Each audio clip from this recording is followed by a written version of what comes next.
les forces spéciales américaines, des trahisons en cascade, des beaux gosses musclés versus des méchants barons de la drogue en prime.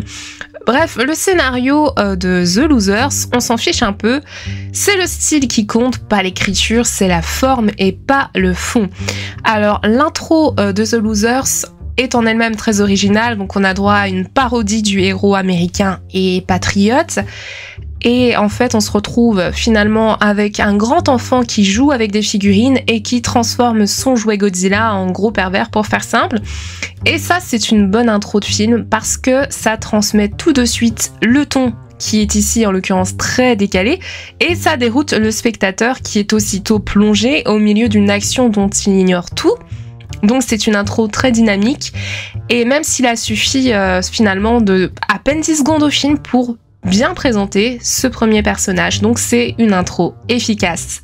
Alors une intro efficace et un casting prestigieux, mais finalement le film est quand même relativement passé sous les radars car il vient de sortir sur Netflix, mais il date quand même de 2010 et on ne peut pas dire que ça a été un raz-de-marée dans les cinémas à sa sortie. Pourtant le casting est vraiment solide, donc on peut parler d'Idris Elba, Zoé Saldana, mais aussi Jeffrey Dean Morgan pour ne citer que. Et on se demande un peu que diable sont-ils venus faire dans cette galère, cette brochette d'acteurs hyper convaincants. Bah, j'exagère pas vraiment parce que le film n'est quand même pas un chef-d'œuvre, clairement.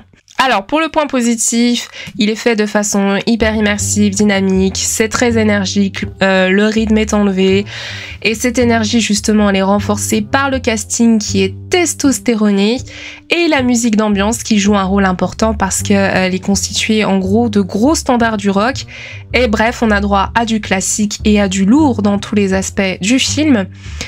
Et en parlant de classique, on peut mentionner le fait qu'on comprend tout de suite qu'on suit les gentils très manichéens de l'histoire. Ils sont cool, évidemment ils refusent d'obéir à leur hiérarchie qui est méchante, si ça signifie de sacrifier les gentils petits innocents enfants. Et évidemment ces héros américains vont mettre leur propre vie en danger pour éliminer les méchants, sans tacher leur conscience, pas parce que c'est ce que les vrais héros font. Donc ça nous rappelle pas objectivement les meilleurs scénarios de l'histoire du cinéma. En revanche, ce côté manichéen est assez pratique. Franchement, on met notre cerveau sur off, on a zéro prise de tête, le gentil il est là, le méchant il est là. En gros, calez-vous dans votre fauteuil et regardez ces tablettes de chocolat courir au ralenti pendant que la voiture derrière lui explose. En gros, c'est ça. C'est un film stylé avec des ralentis où les gens marchent de façon stylée avec une super bande son, et le film vise la coolitude, potentiellement un public jeune, donc très potentiellement un public masculin sans aucun cliché, hein, parce que en gros c'est quand même ce qu'on vise, on va pas se moquer. C'est les ingrédients éternels des vieux films d'action, j'ai envie de dire, l'amitié entre gros bras, la belle femme sexy et des explosions qui font boum.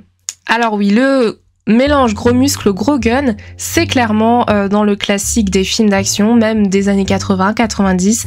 Cette recette, elle marche. Et elle est assez classique dans ce sens-là. Il n'y a rien de révolutionnaire avec The Losers. Le méchant est un peu nul par contre, et c'est dommage parce qu'il aurait pu être plus cool et justement encore améliorer la jauge de coolitude du film. Et malheureusement, il ne fait peur à personne. En fait, ce qui fait peur finalement dans The Losers, c'est un peu bien sûr les dialogues écrits à la façon, je sais pas, sur une serviette en papier, je pense, pendant le barbecue du dimanche entre les merguez et la côtelette. Mais c'est pas grave parce que clairement, ce n'est pas du tout l'ambition du film que de donner à penser aux spectateurs ou quoi. Le but, c'est vraiment juste de divertir. Donc le film, dans ce sens-là, est plutôt réussi. Quand on le regarde, on passe un bon moment. Il est plutôt cool et fun, donc c'est du pur divertissement, à ne surtout pas prendre au premier degré évidemment, ni même au deuxième, essayons plutôt le troisième.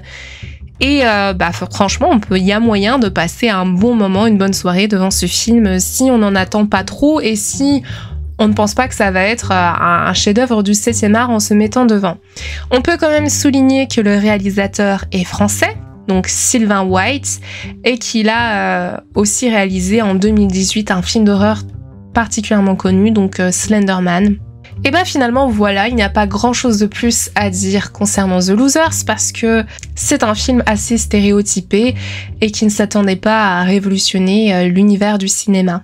Donc voilà, c'est tout pour ce podcast consacré à The Losers qui vient de se faire remarquer à nouveau dans le top Netflix avec sa énième sortie sur plateforme de streaming. Je suis curieuse d'entendre vos avis dans les commentaires. En attendant, à très vite pour une prochaine critique consacrée à une série ou à un film et surtout, prenez soin de vous.